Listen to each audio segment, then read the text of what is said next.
I'm not going to say welcome to the daily allegory because this isn't a daily allegory. I was feeling challenged today and I wanted to do something new. Apparently I have a copycat, so we're going to match a parlay here, and I guess we're going to do some spiritual sparring. So this is a tarot reading. I had the help of my girlfriend who drew the cards for me, and I channeled energies. This is what we collectively have come up with.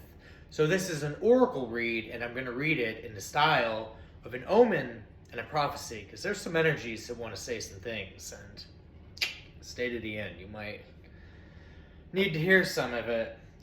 So this is the oracle scroll of the Fivefold Omen. In the hour when the ground forgets her footprints and the sky holds its breath, the elements convene, like an old council returning to its broken throne. Their language is not gentle, but their language is absolute. Earth speaks first, and Earth does not speak in maybes. From beneath the crust of old promises, Medusa rises, crowned in living serpents, draped in the weight of what cannot be carried any longer. Her gaze is not cruelty, this is consequence. The Ten of Swords lies in the soil like a fallen monument, pinned to the world by its own excess. And the earth's omen is clear. What has already ended will stop pretending. What was stretched past its season will snap cleanly. What fed on your endurance will find that the feast is finished. The blades are not only wounds, they are markers, grave stakes for a story that has long past expired. Earth gathers the ruin without apology and whispers, "Let it rot. Let it become fertilizer. Do not resurrect what died to save you." Then arrives air, not as a storm, but as a veil drawn back from the face of fate. Isis gathers what was scattered. Ninlil carries the sacred breath through the reeds of tomorrow. And Enlil speaks from the high invisible currents that move crowns and clouds alike. The Empress is in this energy. She appears in the realm of air, and her womb is not only flesh. It is word. It is idea. It is nurture. It is design. This is creation. The air's omen is that creation will now return.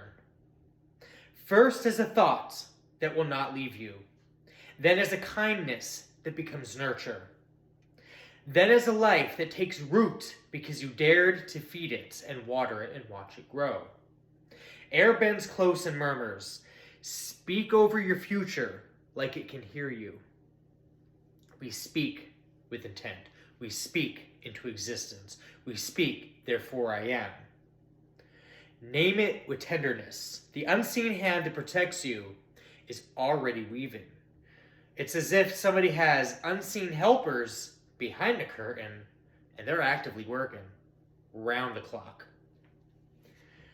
Fire now steps up and answers, and fire is never quiet for long. Sekhmet steps forward as burning medicine, Kali Ma as the severing blade that frees, and Chantico as the hearth that refuses invasion. Yet the card that turns in their flame is the Seven of Wands reversed. The warrior's stance loosening, arms heavy, breath ragged, not from weakness, but from too many wars stacked on top of each other. The fire's omen is your defenses have become scattered. You have been asked to prove yourself to those who do not deserve proof, to spar in battles that were designed to keep you busy and bleeding. Fire leans in, fierce-eyed, and declares, "Stop guarding what is not sacred. Choose one hill and one hill alone. Release the rest." Rage can protect you, but it can also chain you to your enemy's stage. Keep that in mind. Fire's prophecy is a reclamation. Your heart is your heat. Sorry, I'm tired. I worked all day, and my mind don't turn off. Your heat is now returning to you, and it will no longer be spent on the unworthy. We now rise up with water, thick as myth and deep as memory. From the oldest sea, Tiamat coils, storm, womb, abyss mother, the tide before borders were invented. The six of swords reversed appears as a boat, stalled mid-crossing, oars biting nothing, the horizon refusing to approach. The water's omen as a departure is now delayed, not because you are cursed, but because something unfinished has tied itself to your ankle. Grief unspoken, a truth avoided, a farewell you tried to outrun. Tiamat does not let you escape your depths by skating across the surface. Her prophecy for you is heavy and holy. Return for what you left behind, whether it be good or whether it be bad. But if it's something that you buried, best believe the water will make it rise. So set down what is not yours. Literal and figuratively, of course. Make peace with what is. When the inner sea calms, the outer journey continues, and the waters that held you back will become the water that carry you. We last now dive in with Aether, the invisible field where decisions become destinies and shadows keep their own kind of light.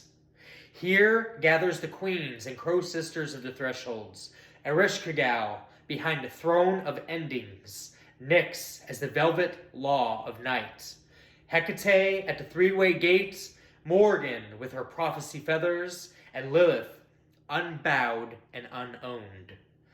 We also have Persephone, both blossom and bone, and Eris as sacred disruption, the spark that breaks false order. And in their presence appears the King of Swords reversed, a crown titled, a mind sharpened into a weapon, judgment severed from mercy, truth wielded like control. The Aether's omen is beware the voice that sounds certain but feels cold. Beware the verdict delivered without listening. Beware logic used to erase intuition, rules used to silence life. This tyrant may wear another's face, or it may live in your own inner chamber, a ruler you once built to survive. The prophecy of the Aethers is an overthrow. The false authority of the mind will lose its throne. The hive mind will be reclaimed in its entirety. A hidden truth will cut through a polished lie. What cannot be honest will be exposed, not by chaos, by alignment. The shadow goddesses do not ask you to be softer. They are asking you to be sovereign. That does not include destroying other people's lives, taking what does not belong to you. It is self-empowerment, it is self-mastery, it is self-control and discipline. Sovereignty. At the crossroads, they are whispering for you. Is this clarity or is it control? These are things you need to keep in mind. And when you answer, the path will open like a gate, remembering your name and your cadence. So the council concludes, earth ends what must end.